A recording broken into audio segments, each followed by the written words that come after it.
All right, here we go. Testing my audio, looks good. All right, so welcome to Tuesday night Profit Architect podcast. I know I've been off for a little bit, holidays, and I've been sick, so that's always exciting. But today I want to talk about something that I've seen come up a lot, especially since I guess there's been more of a push online for like make money type programs, regardless of the economy or whatever. I've seen a few pop up. I've seen a bunch of people talking about them. And while there are some good programs out there, those aren't the ones I'm going to highlight today. I want to highlight the ones that you need to avoid and some things that you can sort of flag to identify to yourself as, hey, this isn't right. But it's like it'll have the warning signs.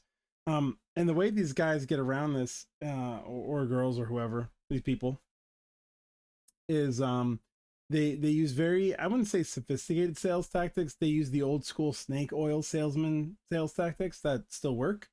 And they work very well. And it's one of those things where, especially when I'm talking about marketing, if I'm talking to people about stuff, I usually say, before I even decide to work with anybody, I'm usually checking their product, checking their operation, things like that. And that has to do with selling people into whatever you have to offer is actually really easy. People think it's hard, but it's actually really easy.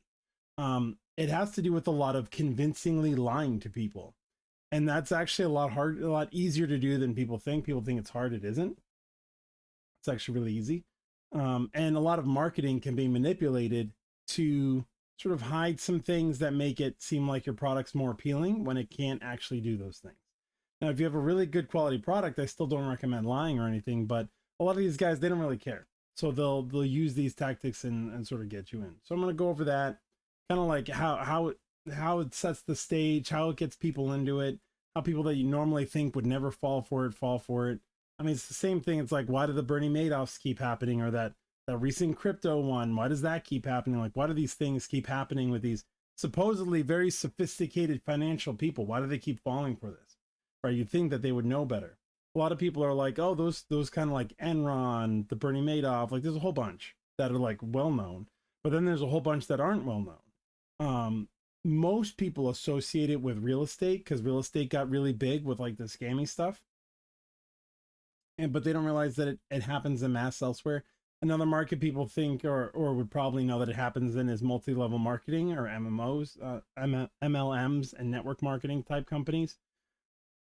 But the premise of them isn't bad. Some of them actually have a good business strategy or model. It's not really that different than some of the other stuff that's out there, but it's the way they present the information.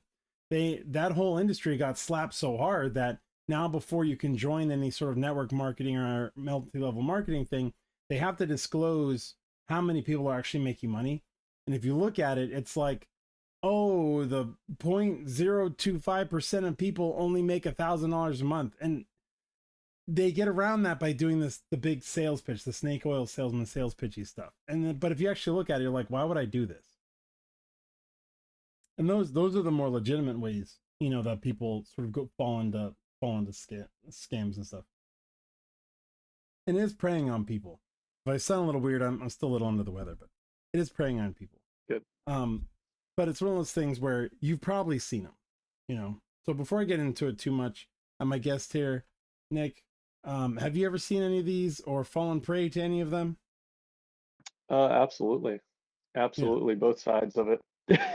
Yeah, Yeah, I think everybody has it at unfortunately. some point in time. It's Yeah. almost like a lesson you have to learn. It sucks. hmm Like one guy that I just started recently working with, he ran into that same issue, and it was like, you don't think that these people are actually out there because the way they do the sales pitch, you think they're legitimate. Until somebody opens your eyes to it, you're still gonna think they're legitimate for a while. It takes a lot. Oh But yeah. I help them see through it fairly easily. But it's one of those things where if you don't have somebody you can talk to, you're just talking to them, and they just keep BSing you until you believe it. Yeah, it's a little echo chamber, Yeah, and it can actually really screw up people's lives, like yeah. pretty bad. The most well known one I can think of as far as in the internet marketing world is Ty Lopez. Most people have a negative association with Ty Lopez. I think he's trying to redo his image. I don't know about any of his current stuff, But no, before, if you ever saw any of his like, hey, it's me in my garage or any of those videos, like if you actually 67 go steps. through, the videos are compelling. They make you be like, oh, I have to read a 777,000 books in a month and I'll make $1 million, whatever. Sign me up. And I'm not saying his stuff didn't work, but the way he was selling it was not the way the product is supposed to be digested, which is where like his, although it's bad, is not as bad as some of these other guys, right? But he was clearly doing some stuff. And then he was called out, right? All of his stuff's rented. He rented a Lambo, he rented a mansion, he didn't actually own anything. Like, he's using his money to like play this game. Before him, there was a guy in the internet marketing space who used to call this out. His program was called The Rich Jerk. It was actually like a really funny product, and he played on that whole promises that people make about like you're gonna make all this money or whatever. But it was so tongue in cheek, you knew he was being deliberately silly about it, and his course content was actually legitimate. But the way he got attention was by playing up those stereotypes. So I called it The Rich Jerk. Other places you may have seen it in mass media was, I don't know if I can find the clip, but there was a Family Guy episode where they did it where there was like this Asian real estate guy and he's like, I'm smarter than you, do what I do. And he's like, I pee in your toilet tank. So when you flush, pee comes out. Why? Because I'm smarter than you.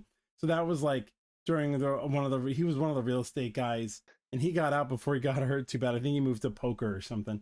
But yeah, I know. I was like, oh, hey, Just it's wild that guy. claims and Yeah. But they're like, people have made fun of it. But I think that was like 2000s, right? And then you have like the 2010s happen where you have a more advancement of online presence and you have some pullback.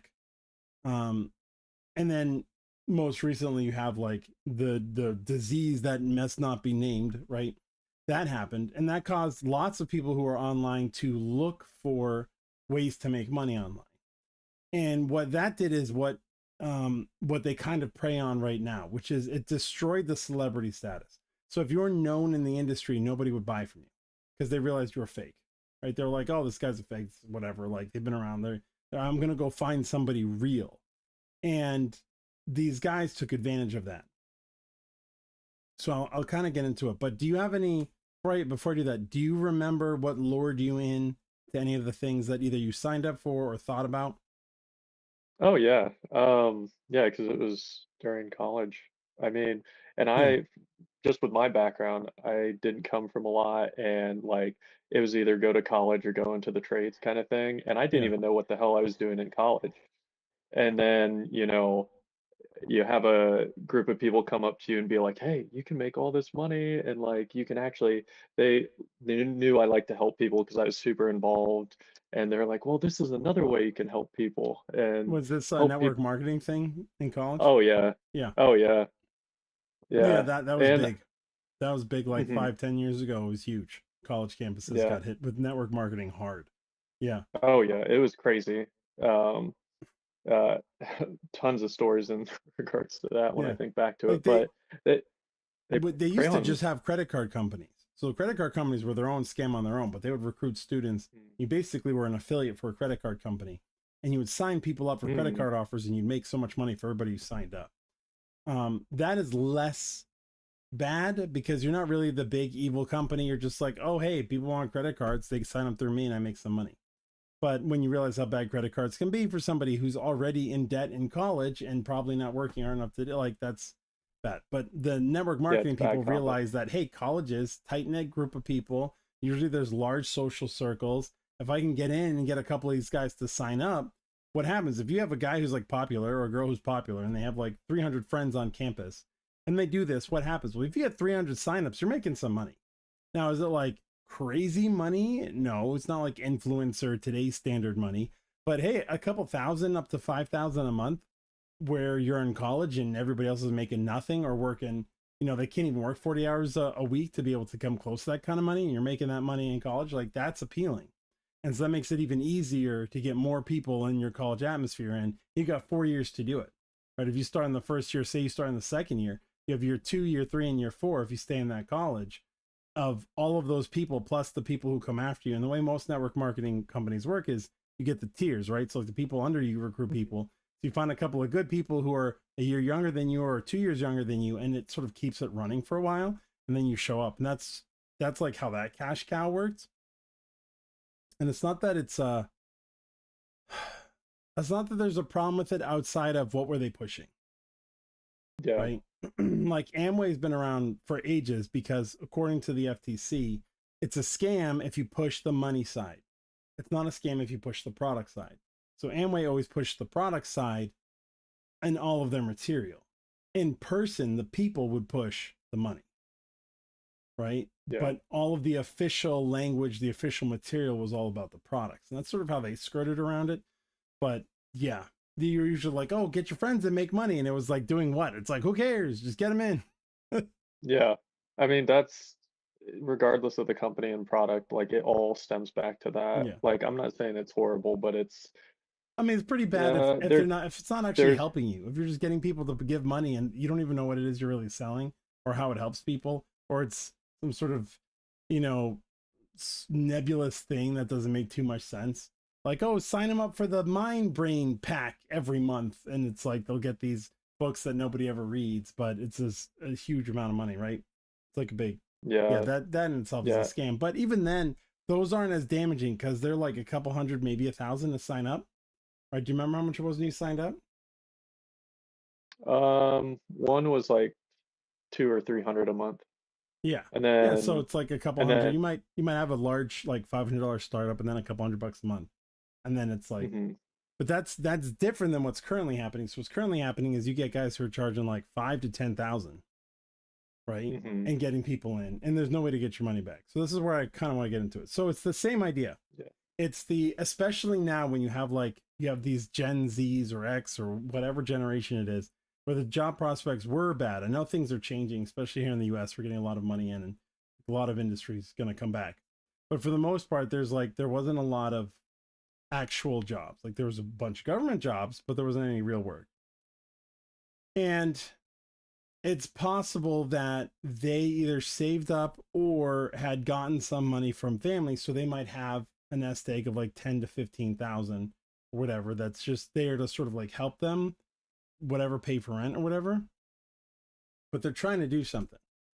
And this is usually where these guys prey on these people. So it comes off like, hey, you don't need a lot of knowledge, because what you want to do is like the way to make money, it's really easy, right? And I always say there's a danger with easy when people say it's really easy to make money, because easy and simple usually lead you to fraud, basically stuff, right? Because it's like what's easy is just like if we're looking at the college example, like what's easier to do? Write out a term paper, have AI do a term paper, or just copy and paste, right? It's easy to copy and paste. It's the easiest thing in the world. And you could get an A. This paper got an A, copy and paste, you get an A, right? But it runs with a risk. Now, most people understand that risk, and so they don't do it. Most don't do it. The way these guys sell their products is they know the downside, and they also know that you don't know the downside. So you don't know the dangers of what it is they're doing, and they deliberately won't tell you. mhm, Now, it's not always something where you can get into lots of trouble, but you could. And I have some examples of that I can talk about here in a minute. But so they lure you in with the idea of easy money. Like nobody's talking about this. That's another thing. They'll be like, all the gurus talk about this really hard stuff or complicated stuff, or you need this experience. You don't need any of that. Follow my easy, whatever, simple system. Look how much money I made. Look how much money person B made or whatever, right? This is part of that whole like snake oil salesman. Like just drink this, it cures your whatever. Now, the reason why this works is they'll either do it in a presentation style like a webinar, or they'll do it in a long form recorded video. In both cases, they either have examples or people that are plants, much like a snake oil salesman would have, right? The person's like, oh, my arm's broken, right? My arm's broken. And they'll be like, drink this tincture, and they'll drink it, and they'll be like, wow, I can use my arm again. That's amazing, right? And it's like, oh, we've never met before, right? And they're like, yeah, John, we've never met. And he's like, ah, crap. But it's one of those things where it's like, they pretend like they don't know who they are, but they're a plant in there. Like, go in and pretend to be an audience member and ask a question that we've been asked before, but phrase it like this. Or the that's usually like the newer guys. What the old guys will do is they'll find some people that they'll either help for free or who've never seen what they're doing before ever. So they have this fanaticism about it. They're like, oh my God, this stuff is mind blowing. And they'll be like, hey, I'm doing a presentation. Can you jump on? Right? Just jump on and watch. Give me feedback is what usually like the guys that they use on it. And what they're actually doing is because that person's fanatical about them, whenever somebody raises a question or has a concern, the person doesn't actually need to do anything because the fanatic in the audience will respond. Right? And that does two things. One, it makes the person who's asking the question feel like they're dumb because it's like this other random person gets it. Why don't I get it? And or that person will provide this sort of overwhelming feeling of success or how awesome it is that even though it may not address the person's concern, it's kind of like a peer pressure to just sort of knock it off. Now, this doesn't work on me, which has gotten me in trouble with a couple gurus before, because I've been like, I don't care about Mary Sue. Like, she can shut up and go away because you're not answering my question. Like, she's ranting and raving like it's the greatest movie she's ever seen, but I'm not watching a movie. I'm trying to find out how this works. So can you answer this question? And I got responded with a, well, everybody else is having a great time. And I was like, I'm not talking about how great of a time it is. I'm asking how this works, right? And that's usually they shut you down, they get shut down and kicked out. But it's one of those things where it's like they don't like those questions, so they'll put these people in sort of put peer pressure. Now, most people don't have my experience, so they don't know that their question isn't answered. They'll think that their question was answered and that they missed it, which is when you'll get the whole, we'll watch the replay and you'll see where I mentioned that, even though they never mention it. Right? Oh, we talked about it earlier. You get the replay after this, just watch so they can sort of avoid dealing with the question and just move forward. And the reason why they want to avoid dealing with the question is, one, they know you're not going to rewatch it. Almost nobody rewatches it. If they're there live, they're not going to go back and try to find the answer to the question. They also know if they can get them past this and make them feel like, oh, my objection's actually solved, I just missed the answer, so everything's good, then they can move on to selling them, having answered their objection previously, even though it never happened. Right? So those are like the two, and if it's a long form video, like maybe a 3.5 hour YouTube video, they'll know that people don't watch the whole thing. So they just put a lot of spice in it. Like, look how amazing this is. And then you could skip around and they're talking about how amazing this is. And you could skip around and it's, you know what I mean? Like, there's no ever like substance. They just sort of hit it. They're like, yeah, it's so easy. Look what it did here. And then you skip forward and it's like, oh, when I started before, I made no money, but then I started doing this and look at all the money I've made. Right? Mm-hmm. Now, during the presentation, there's a few things you can tell immediately to tell you you're dealing with somebody who's being fraudulent. One is missing dates, right? So this is, if someone's talking about how much money they're making, I want to see today, right? Show me your stats today. Now, that's the first step. It's not going to absolve them one way or the other. But this is notorious in e-commerce where they'll show these great results, but it's all Q4. And they don't show you how much it spent them in advertising or how they actually got these leads or anything. They're just showing you these great numbers. But if you zoom out, you'll see they did nothing. And then like September, October, it'll pick up, like October, November, December, big spike. And then end of December drops like a rock, right? So they were selling like gifts and stuff for the holidays, which isn't bad. You can still make a lot of money. But if you're learning this like in May, it doesn't do you any good, right? You're going to struggle because they're not even making any money. Or it's like little onesie twosies. Mm-hmm. So usually I want to see what's happening now. The second thing is understanding the reality of the situation. And what I mean is, the more money you make, the busier you are, right? And this came from, I was talking to, I don't know if you've ever been to a GKIC event. So when Dan Kennedy still owned it. And I'd been to I got into one of those like smaller, like support, like his first tier of support groups or whatever. And I think it was Lee Miltier was running it. And she had asked the question, like, how much money you guys want to make, right? And I was like, I want to make like $1 billion. Because why not? Why not make $1 billion? And she takes me aside and she goes, you don't want to make $1 billion. And I was like, well, yeah, I do. And she goes, no, you don't. And she goes, let me explain to you why you don't want to make $1 billion. I was like, okay. He goes, because you will work 20 hours a day, every day, all year long to maintain that level of income. Because that's the amount of effort that's required to generate that kind of revenue. As a prime example, look at Elon Musk. How many times has he gone into a business and he sleeps there? And they say he sleeps maybe 2 hours and he's just working all the friggin' time. He's one of the wealthiest people in the world. Always working, right? Regardless of how you think about Trump, if he's a billionaire or not, he's extremely wealthy, always working, right? He gets like maybe a few hours of sleep and he's got tons of energy. He's going all day long till like 2 a.m. And he wakes up at 6 and it's go, go, go, right? That's fine. But it's one of those things where it's like, what are your goals? Is your goals just to work all the time and just amass this huge pile of money? Like, what are you going for?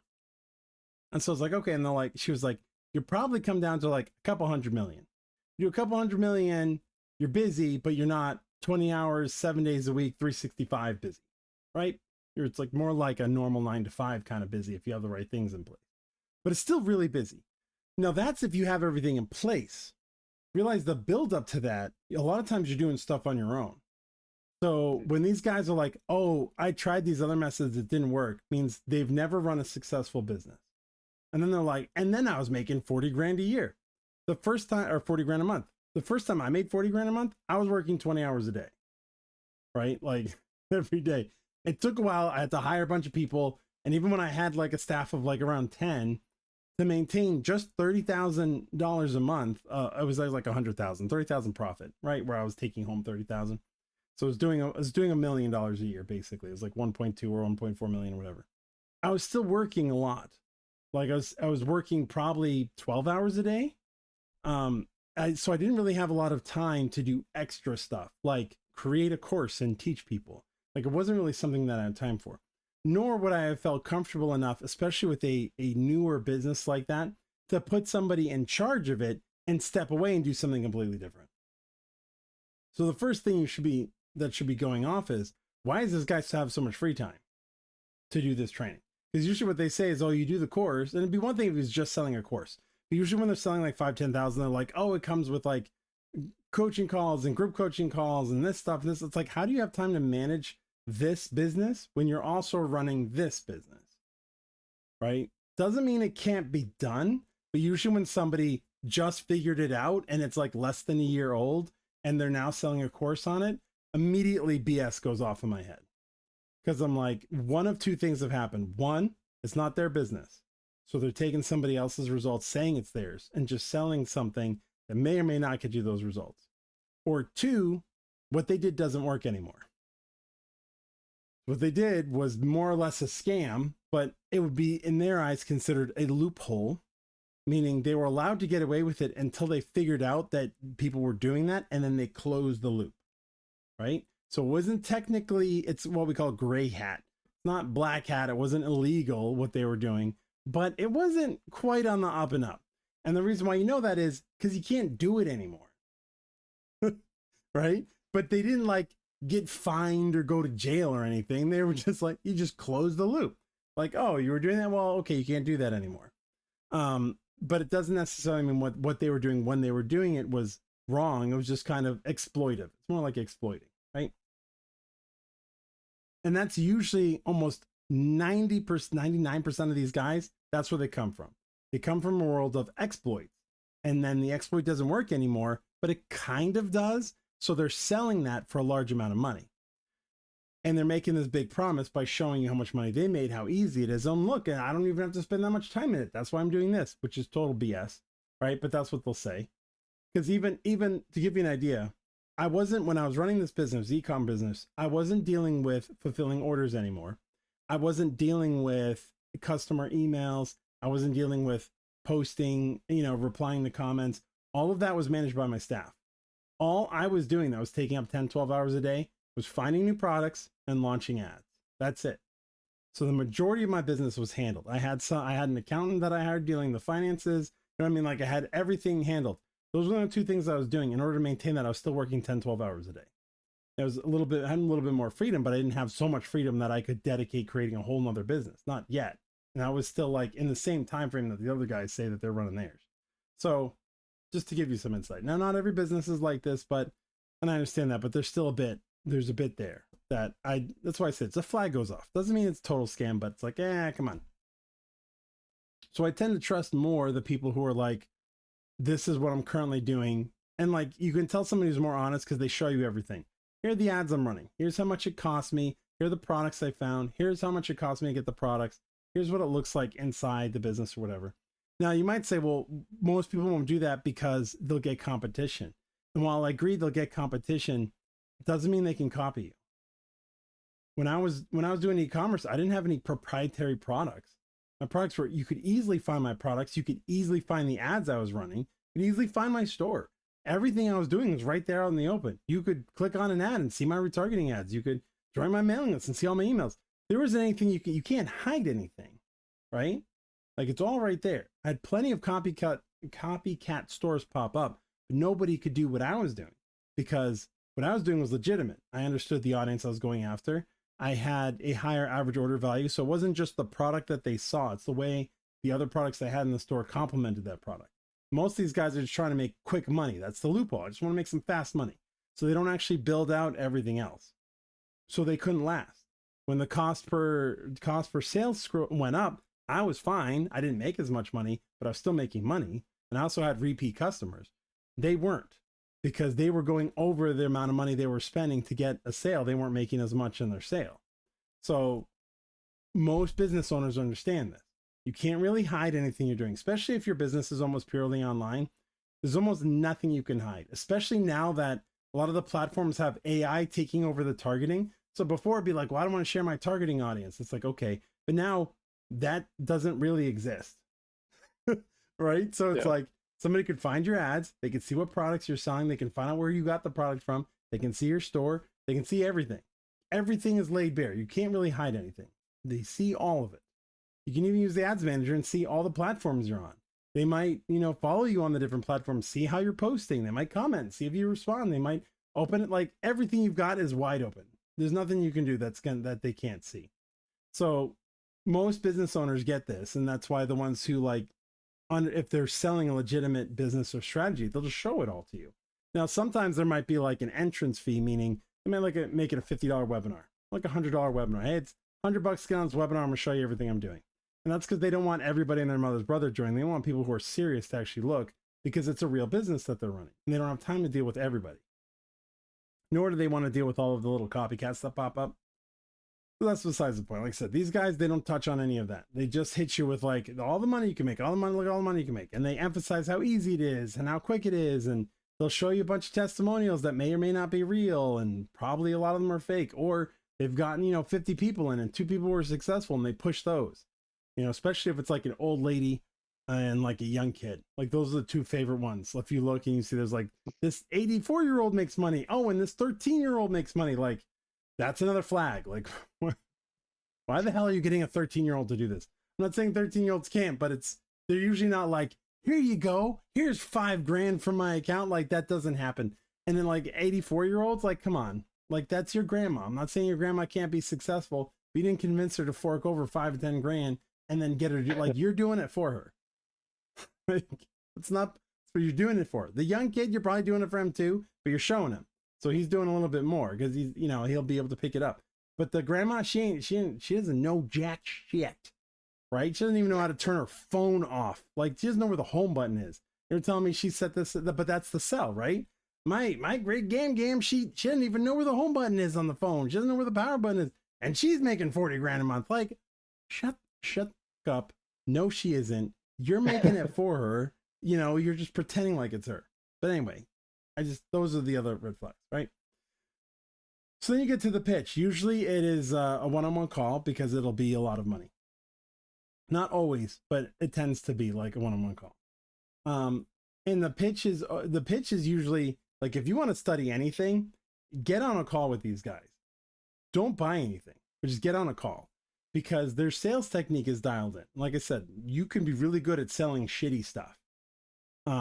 So their sales technique is drilled in, but a lot of times it aligns on pulling on your pain points. What have you tried? Oh yeah, I've been there too. Yep. Spent so much money doing this. Yeah. What are you trying to do? Oh, I just want my freedom. I want my time. I want to retire, blah, blah, blah. And they focus on those things. oh yeah, well this method does this. As I said in the video, it's super easy. You'll get up and running in the next like month.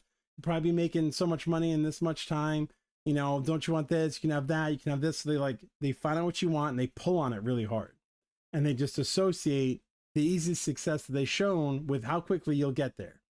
Anytime you have questions, they just pull it back to, oh, we cover all of that, right? Oh, that was the answer to the thing. Oh, we'll cover it inside once you're in. That's not necessarily bad. Like good sales will do that. It's just sort of the nature of things because you buy based on emotion, not on logic. The biggest red flag that should always give you a hard stop is the, okay, how do I pay you?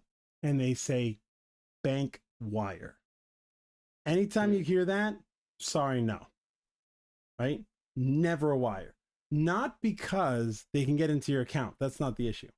It's because right there, 100% scammer. 100%. Because you have zero protection. If you use your credit card, if you use PayPal, if you use nothing that's a wire. So if you use PayPal, you're using services. They'll be like, send it as friends and family. No, it's services. I'm buying something from you. Right? If you do any of those other methods, it's impossible to get your money back. And why are they pushing you to go that way? Because their thing doesn't deliver. Right? It's just because if it could deliver, what's the problem? Oh, I don't want to pay the fees. If you've been in business, the fees are tax deductible. What are you complaining about? It comes off your taxes, right? So it's like, yeah, I realize you don't get all of it now, but guess what? It means you don't have to pay as much at the end of the year.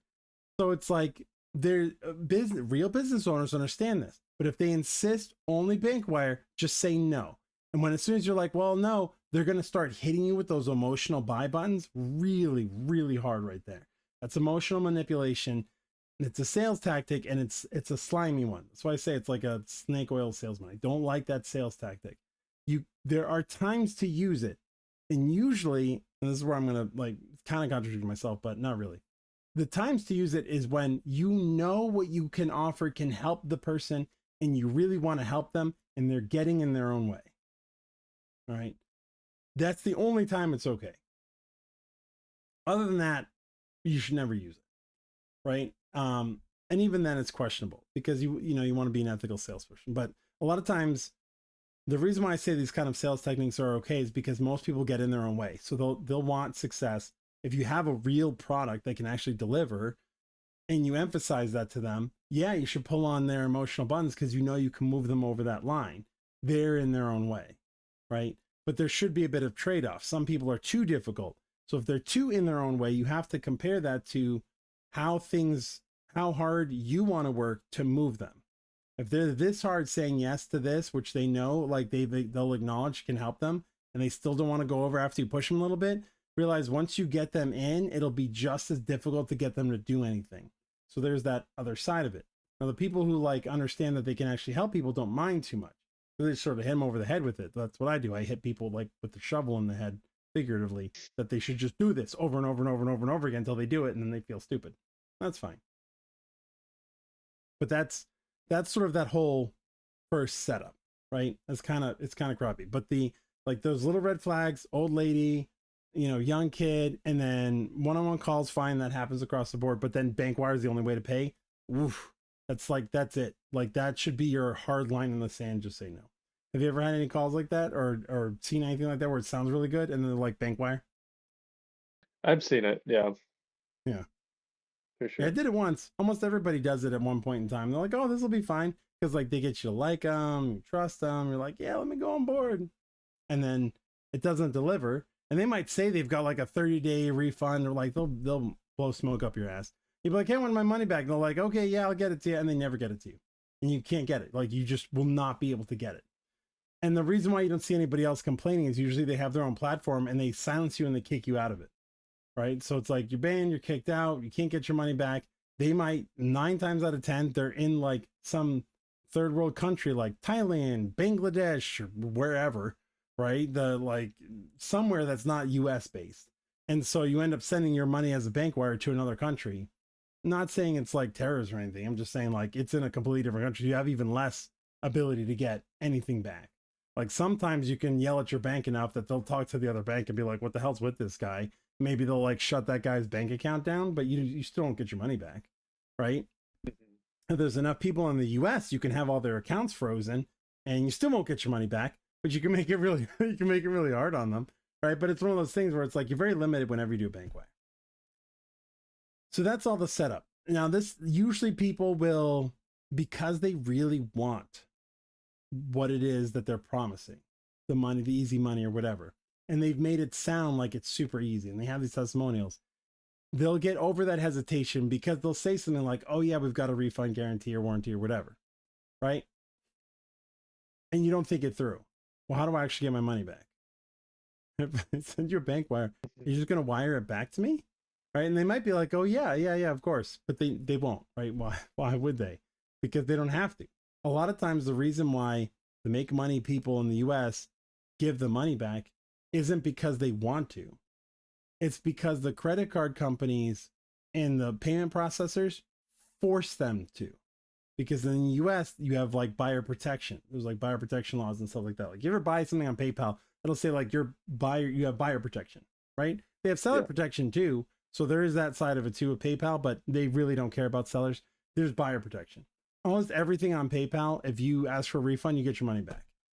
Not all the time, because I used to use PayPal a lot, and I'd say 9 out of 10 of those cases, mostly because they wanted more than what they were legitimately allowed to have, right? Or they would file a claim when I was like, they didn't even ask for their money. I'd be like, yeah, sure, give them their money. Like they didn't ask me. Here's the whole lack of communication, right? So they wouldn't like hold it against me. But they would do that. They would almost always side with the seller. I mean, the buyer. There are things you can do to sort of prevent it, but there are a lot of times it's very difficult. The ones to look out for in the US are the ones that, like for the US based company, outside of the money back, is an action based guarantee. I'm not opposed to an action based guarantee to get into marketing a little bit, but it needs to be outside of the regular guarantee. What I mean is, if you ever want to do, if say you want to sell a program and you know it works, and so you want to be able to get people to be incentivized to actually do the program, you should do a double money back action based guarantee. Meaning if somebody gets in and they don't like it, they can just get their money back, right? No problem there. Here you go. You don't like it, take your money, get away, right? Go away. You give them 30 days or 60 days, whatever. It doesn't really matter. But if you want to use an action-based guarantee to motivate people to actually do stuff, you do a double your money back. So it's like, hey, the program costs whatever, $1,000. If in 90 days you do everything and you show me, and I'll show you all the things you have to do to say that you've done all this stuff, and you don't make any money, I'll help you for a month. And if you still can't make any money, whatever the promise is, I'll give you double what you paid me. That's different, right? I think there's probably some legal grounds to it or whatever, but people aren't required to do stuff to get their money back, which sort of saves you. If somebody doesn't like their thing, just give them their money back. Who cares? Here's your money, go away, right? But you're also not tying them down, because the way that people in the US do it is they'll say, hey, the program's 60 days. And they'll say, in order to get your refund, you have to do all these things during the 60 days. And at the end of the 60 days, you need to be here. And if you're not here, show us all this work, and then you can get your money back. And it sounds good on paper. Execution is the problem, because the way they get away with it is they'll say, hey, I gave them a 60-day money back guarantee window. They contacted me on day 65. It's outside the window. Sorry, bye. Or somebody will contact them on day 30 and they'll be like, hey, it says you have to go through all 60 days before you can get your refund. So you're doing it too early. You haven't done everything. You don't qualify. That's the shitty part of those refunds. If you want to do an action-based guarantee, you give the guarantee period longer than it takes to go through the course. So if you have a 2-month course, it should be a 90-day action-based guarantee. So you can go through everything in the course over 2 months, and I give you 4 extra weeks to do everything. Here's where you document everything. And any time in this 90-day window, if you're not where you're supposed to be at, and this is why you adjust a little bit. So if they're like week 4, they want a refund, you go to them and be like, well, have you done 4 weeks of stuff? right? Like, have you done that? Because that's not asking them to do everything. You're just asking them to do the, where's your 4 weeks, right? So you can, that's a little bit more like a legal way to do it. But honestly, usually what I just say is just make it a better guarantee, right? Dan Kennedy used to say, get lifetime guarantees. Like, hey, you, any point in time in the life of owning this product, you want your money back, just let me know, I'll give you your money back. Why does that work? Because there's no pressure on them to buy. And there's no pressure on them to refund it. You've completely eliminated the risk. Now all they have to think about is, do I want the result? Not, am I going to waste my money? Because they no longer feel like they're going to waste their money, because at any point in time they can get their money back. Most business owners don't want to do this because they have the feeling that everybody's going to want a refund, which is boneheaded, because they want the result. They don't want their money back. People don't want to be like, here's my money and I give it back. Like, that's not how people buy stuff, right? It might be like a very small percentage of people. Most people are trying to get a result. So if you remove the risk from them, then it's a lot easier for them to say yes. It seems like a little sidetrack, but these kind of guarantees or promises and stuff don't exist with these scammers, right? They make it very hard for you to even think of the idea of refund. But even then, like I said, if it's a bank wire, you're kind of screwed. So let's get into the content. Once you get into the content, this is where you'll really realize there's a problem. So to go back to this example, and I don't want to pull the video up because I don't want to give the guys who are selling this any more attention than they've already gotten, because they're total scammers. The premise of the product's idea isn't a bad one. The execution is the problem. So you get into the program, the idea of it is sound, which is go to another advertising platform that, say you're huge on Facebook and Instagram. Go to one of the other platforms. In this case, you could say TikTok. Look at the products that are being sold on TikTok, and then look and see if they're being sold on Facebook and Instagram. And if they're not, up until that point, everything is great. It's actually a good idea. Go to a different platform like TikTok, see what products are being sold, like what they're heavy promoting, heavy sales. Oh, this product's doing really well. Go to Facebook or Instagram. Is it being sold there? No. I should sell this product on this platform because it's really doing really well on TikTok. Up to that point, solid idea. It's really good. I always recommend people, because that's smart. You're finding something that sells somewhere that isn't being promoted on this platform. Try it on this platform, right? Most people are singular platforms. So if they do really good on Facebook or Instagram, they don't try any of the other platforms. They don't try TikTok. They don't try YouTube. They don't try Google. They do nothing. They just kind of stay there, which I always say don't do that, but that's the way most people are. So it's a sound idea. The problem is their idea of execution is take that video that is selling that, download it, and use it as your video to sell the product. That's the scam, right? Because that is not yours. So they have a Facebook and Instagram have a clause that basically says you aren't the one selling this. You're not allowed to do that, right? They don't like affiliate marketers. Doesn't mean you can't do affiliate marketing, but they really don't like it. For the longest time, like the reason why you don't see people selling Amazon-based products on Facebook and Instagram, like direct to Amazon anymore, is because they do not like affiliate products, because you don't own the product. It's not your product. You're promoting something that isn't yours, but you're pretending like it is. They don't like that at all. This is like doing that 100x. Because not only do you not own the product, and it's usually a direct to affiliate sale, which they don't like, you're also taking somebody else's video and saying it's yours, which I don't know if you've ever noticed, none of the platforms let you do that. YouTube doesn't let you do that. Like, there's a Creative Commons license where you can comment on a video, and that's okay. And that's where I've seen some people succeed, usually on TikTok, as they'll find somebody else's videos promoting a product, and then they will put their thoughts about it in front of their video. It's still scammy as hell, and I don't think you should do it. But that at least doesn't break their Commons license of what you can do with somebody else's content. And he was making like 40 grand. Now, he wasn't making any money out of this anymore. And I was like, okay, the way this works is, this is before Facebook figured out that people were doing this. Since then, Facebook has shut this shit down. So you can't do this anymore. But he won't tell you that, because then you won't make any money. So he knows what the problems are with it. As soon as you start doing this, your account's going to get shut down. He already knows the answer. Use another Facebook account. He also knows that you're only allowed to have a couple like business managers, and then you can't create anymore. And if you try and create a new login, which is okay and acceptable, Facebook restricts you for a couple of weeks before you can create a business manager. So you have this huge delay. So what is his recommendation? Buy somebody else's business manager. Well, that's all kinds of not right. And the reason why that's not right is because every business manager, you need to verify your identity. So if you're buying somebody else's business manager, you are not them. They will ask to verify your identity. You will not be able to do it. So what do you have to do? Buy another business manager. So his strategy, he was getting shut down, but he had access to a small network of business managers. So the way this works is you run your business manager for a short while with what I call clean ads, be engagement ads, whatever, stuff that Facebook doesn't care about. And it allows you to get your spending threshold up, right? You get rid of your daily limit so that a lot of new accounts, they have like daily limits, could be $50, could be $100, like it'll come up. And this is outside of the threshold.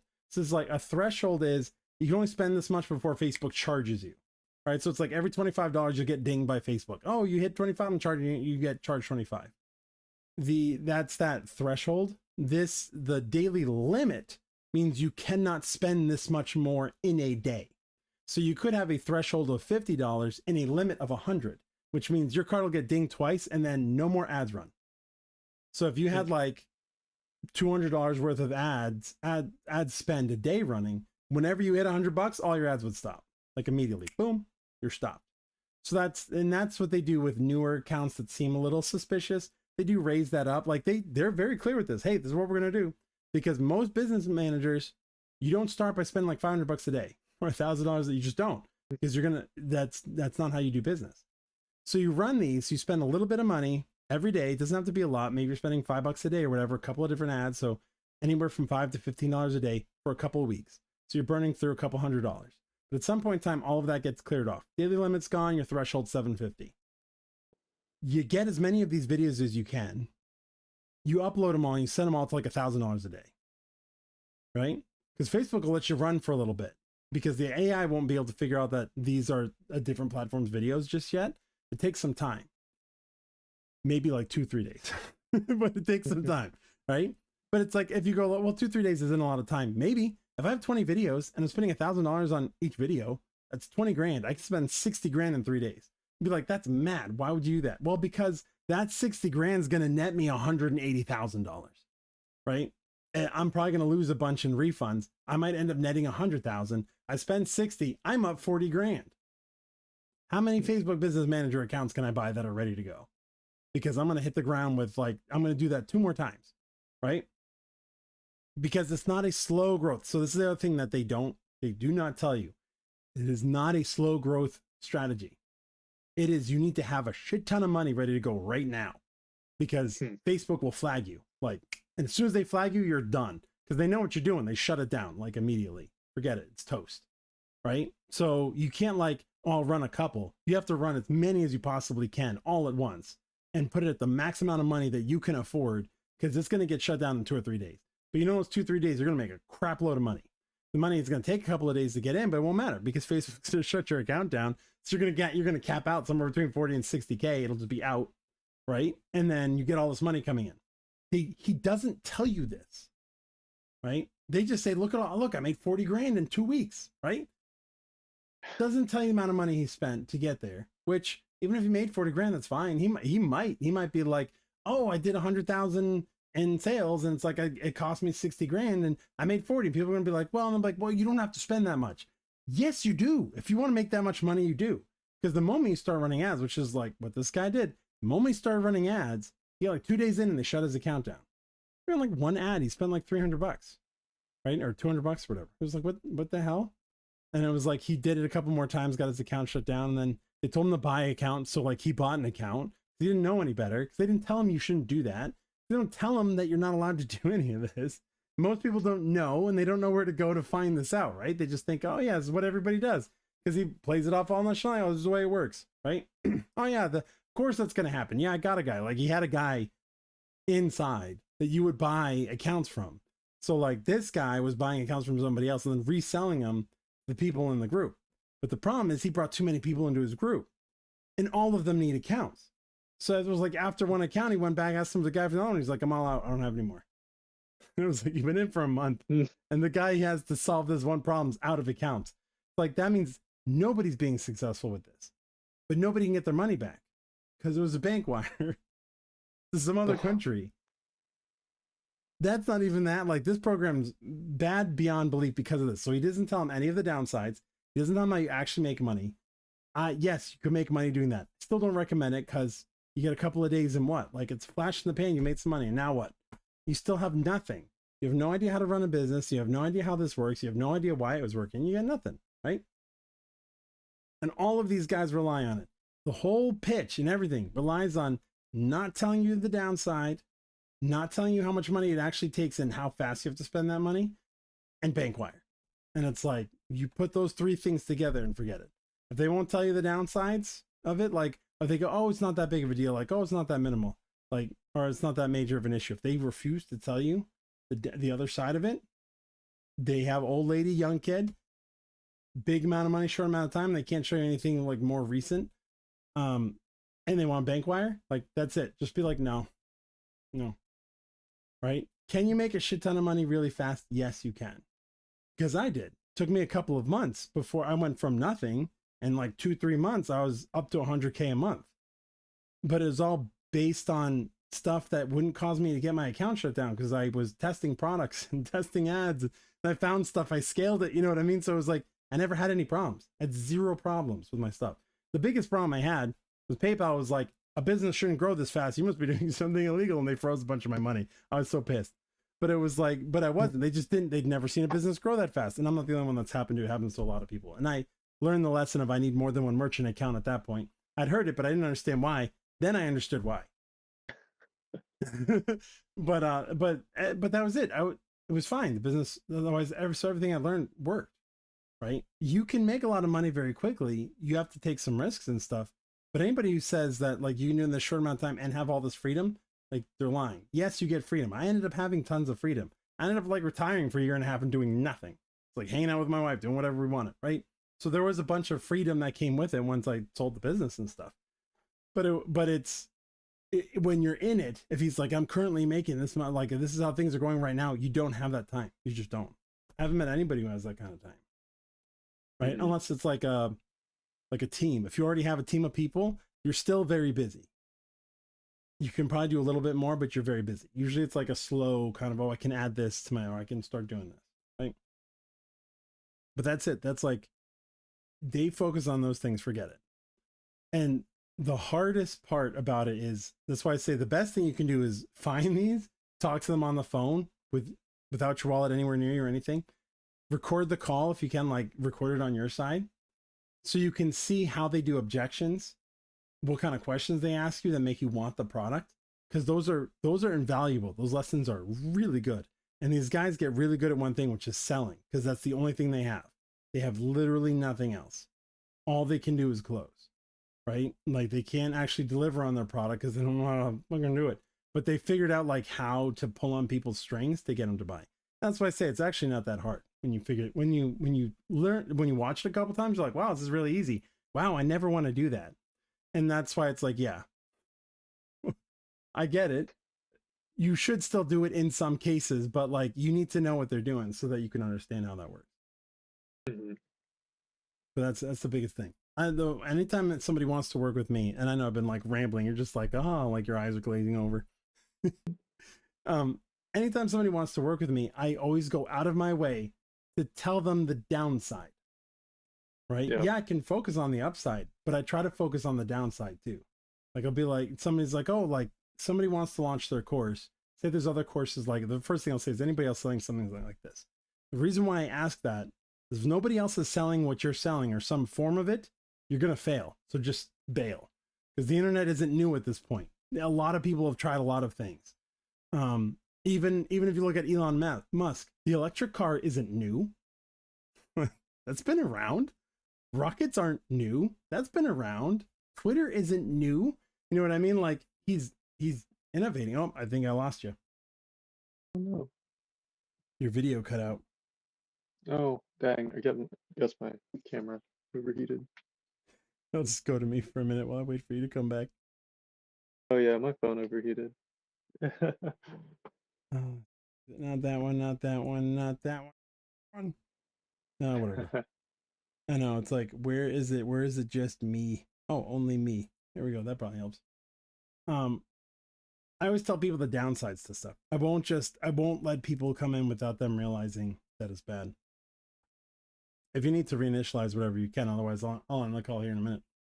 But if you can't get what the downside is, just don't bother. Like you should know the down. There's nothing bad with knowing how hard something's going to be. Like, there really isn't.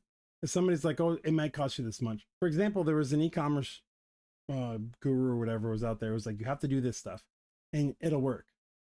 And I think one of the best testimonials I saw wasn't intentional, but it was somebody who was like, I spent 10 grand on random products in this course before I found one that worked and it was worth it.